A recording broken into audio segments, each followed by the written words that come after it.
Alright, in this video we're going to look at the inverse cosine function. Now just like the inverse sine, we have to pick a part of the graph that would be a one-to-one function.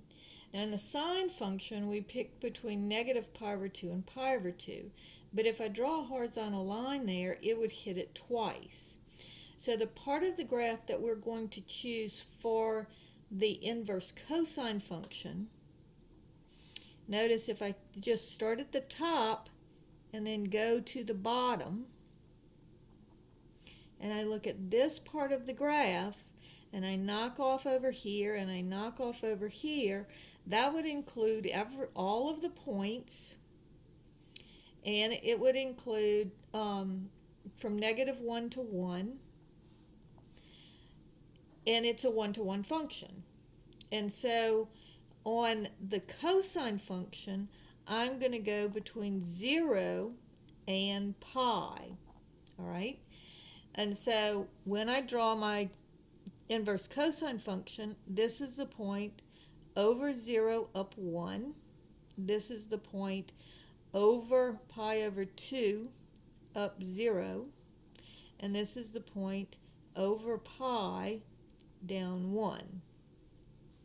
So when I switch when I do the inverse function, remember I do switch the x and the y. So this is cosine of x and this is x.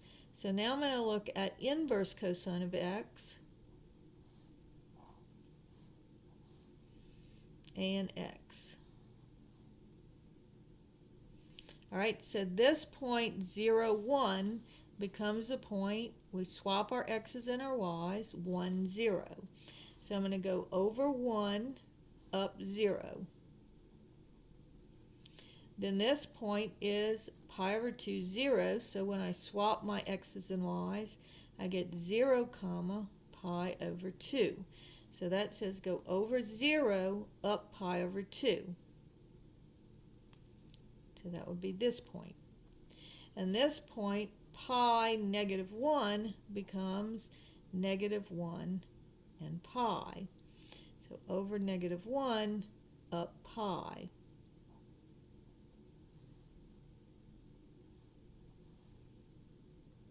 And again, I'm going to make it look like it's hugging along. So that would be like this if I continued on. Okay, so that's the way the curvature goes. So this is the inverse cosine function. And notice that it's different. The answers here are going to be in the first and second quadrant. Because in the first quadrant,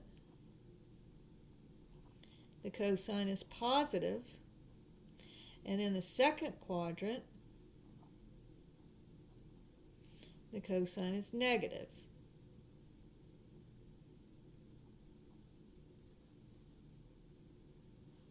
Okay, and so my domain is still going to be, the possible x values are going to be between -1 and 1.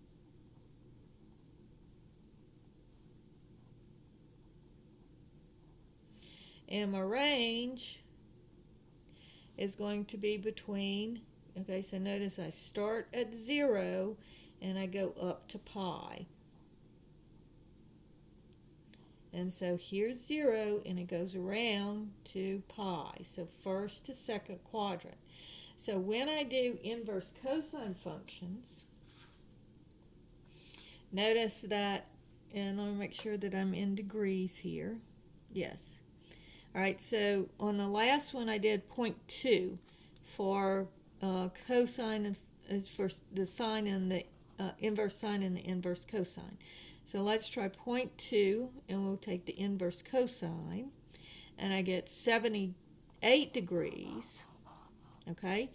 But if I do -0.2 and I do the inverse cosine, I get 101.5 degrees.